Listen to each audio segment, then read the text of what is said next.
Let's get. Alright, here we go. This is take two. That's all good. Alright, Wikipedia. Wikipedia Surfing and the Laundromat. Here we go. The Legend of Zelda Majora's Mask.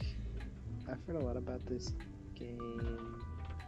There was a game devlog thing of someone making an Ocarina of Time or Majora's Mask like ish game, low poly with interesting renders for like the textures of it. I definitely gotta find that and play more games like that because I've never played it, and I don't know. Video Game Donkey talks a lot about old Zelda games. So anyway, did you know that ratings for The Bard range from A by the AV Club to being the second worst episode of The Twilight Zone by Film and Paste? Alright, let's check it out. I don't know, some of the Twilight Zone ones can be good, some of them can be like iffy or weird. Give me the summary. I feel like the plot points of Twilight Zone could be summarized in like a paragraph every time, but it's interesting, I guess. I don't know. I've only watched like 3. Direct satire of the TV industry. The episode features a character played by Burt Reynolds that is a parody of Marlon Brando and concerns an inept screenwriter who, through the use of black magic, employs William Shakespeare as his ghostwriter. Alright, this sounds sick. Alright. Yeah, that sounds dope. Julius K. Moomer, a bumbling screenwriter, is becoming desperate for a sale after years of working on unproduced scripts, such as one about a woman being unaware that her husband is a zombie, a romance between a female scientist and a robot, and Bill Starr being president of the Union Pacific Railroad. That's probably a dated joke. His agent mentions a television series to his secretary, which causes Julius to beg to write a pilot episode for it. Gerald derides Julius as the show is about black magic, and Julius knows nothing about it. However, Julius convinces Gerald to let him research the subject and submit a pilot. We're going to use bookstore. Blah blah blah. He accidentally summons William Shakespeare. Then Shakespeare's script, The Tragic Cycle, is accepted by the television producers despite its archaic language. Oh, so he still talks. Okay. Shakespeare is annoyed at Julius's egotism and claiming sole credit for the scripts. He threatens to leave, stating that his task is finished. But Julius argues that if he stops writing now, Shakespeare will lose his chance at Hollywood fame. He will continue showing up if he does justice to the script. Shakespeare is so horrified at the revisions by the sponsor and producers that he assaults the lead actor and storms out. Yeah. Okay, and then he just summons a bunch of old people. This is like Nightmare Before Christmas. Wait, not Nightmare Before Christmas. What is it? Closing Time after, what's it called?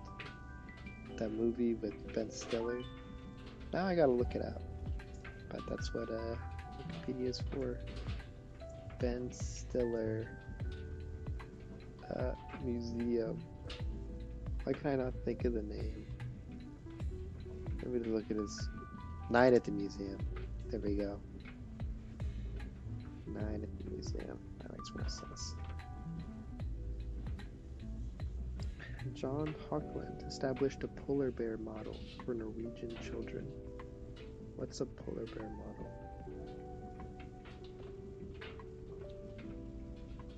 Oh, he was an ice hockey coach and administrator. I don't know what a polar bear model is, but that's interesting. The Lady Gaga's living dress was designed by the creator of the bat suit. Interesting. Okay. So he's done some cool stuff. Okay, I wanted to look at bats, weirdly enough, just because, I don't know. I've been thinking a lot about bats recently, so this is perfect. Did you know that the name of the Mandelio horseshoe bat refers to its discovery, representing progress and understanding Tanzanian bats? So it refers to, is Tanzanian bats a type of bat? Let me see. Is a species of this type of bat. Okay. Oh, is it from... I'm so confused on why, what that adjective means, but okay, I think it's a geographical thing? I don't know. The species was first described in 2000 from specimens living in lowland coastal caves. The species has been evaluated as data deficient for conservation status by the IUCN. Wait, so they're not even like endangered because they don't have enough data on it? Wait, data deficient, it doesn't even make it, we have no idea? Huh, okay. I mean, there's no images. That's crazy. Usually there's at least one image. Okay, it's closest maybe the Adams horseshoe bat and the Namui horseshoe bat. The genetic data is lacking for definitive analysis. Right, this. Within the genus Rhinolophus, the horseshoe bats, this author assigns it to a new group, Adami, along with eponymous species R. adami, Adam's horseshoe bat, also recognized by this paper. Huh. Okay. Coastal, okay, yeah, Tanzania. Oh my gosh. How did I forget that Tanzania was existed? I gotta work on my, I don't know, African geography or whatever. My geography about is trash. Okay, in general is trash. Mendelio horseshoe bat inhabits the caves of coastal lowland forests of Tanzania. It's only been definitively identified in 2 locations. Huh.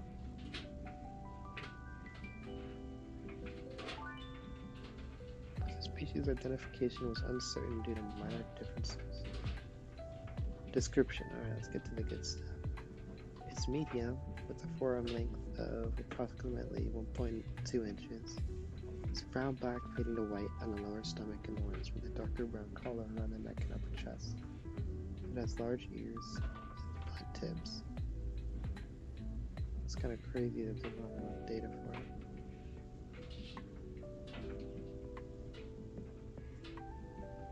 Yeah, okay.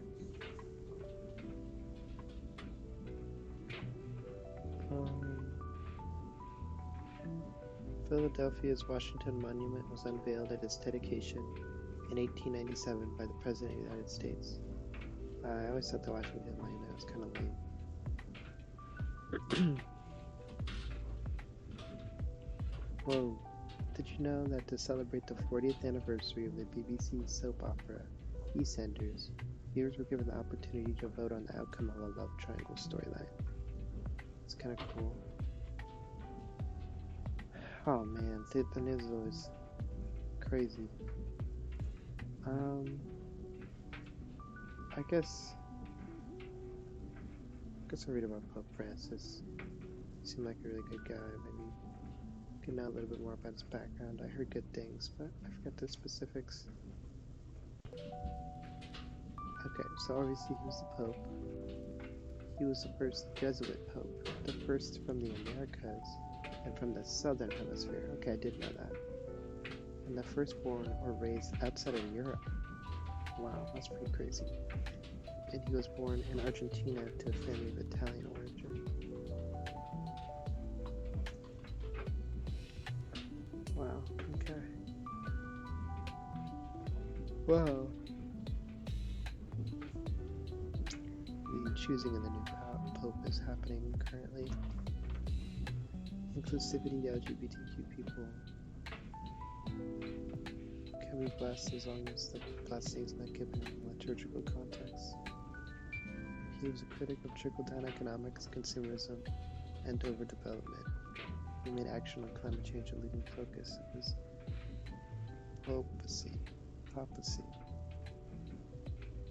He viewed the death penalty as inadmissible in all cases and committed the Catholic Church to its worldwide abolition. That was really impressive. criticized the rise of right-wing populism, calling for the decriminalization of homosexuality, helping to restore full diplomatic relations between the U.S. and Cuba. That's great. Supported the cause of refugees.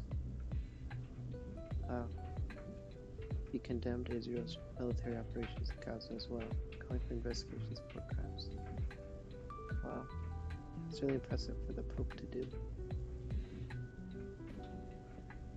Shoot. I'm now seeing it doesn't look like it because... Alright, I'll change it.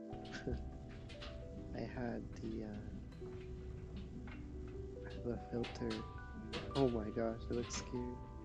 I have a filter because the TV is supposed to be in shadow, but I can't have the Pope be looking like that right now. So there we go. Alright, there we go. Okay, now we see the Pope without a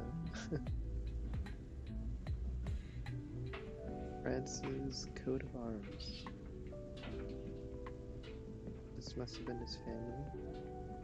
Wow, he looks... I guess he does... Wow, yeah, that's crazy. Same pictures of someone who's young. In 2008, yeah. That's very cool.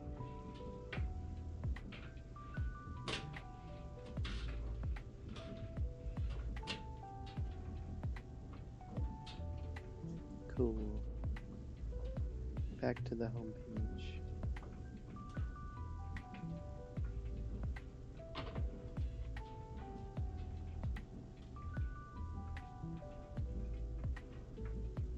Okay, sad news. There's always sad news. Whoa, jeez. Today's featured picture is also pretty intense, but might as well. Learning from the past is always important. Alright, just a picture. This is a moment during the Holocaust. Jeez, I kind of wanted this to be lighter. What the heck? Selection on the ramp at Auschwitz to Birkenau from the Auschwitz album, a photographic record of the Holocaust. And this is in Poland. Jeez.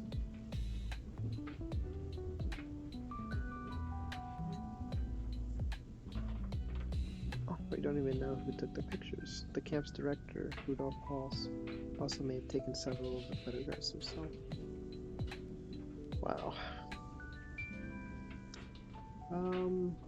So how are we gonna finish this off? Okay. Looks like the Royal Palace of Amsterdam was featured yesterday, which is a little bit more tame in comparison to a picture of the genocide. But here we go, because this will be the last one. The Royal Palace of Amsterdam is a royal residence in Amsterdam. Wait, is this? Yeah, let me just go to the actual page. This is in 2016 in Amsterdam. If they want to go to a place like this. It's one of the 3 places in the Netherlands which are the disposal of the monarch by Act of Parliament. It is situated on the west side of the Dam Square in the center of Amsterdam, opposite the War Memorial and next to the New Kerk. During the Batavian Republic, the public floors of the building became the first Amsterdam museum under Louis Bonaparte and later became the Royal Palace when Napoleon crowned him king. After the fall of Napoleon, it became the Palace of the Dutch Royal House. The public floors still function as a museum and are open to the public most days of the year. Wow, that's really cool.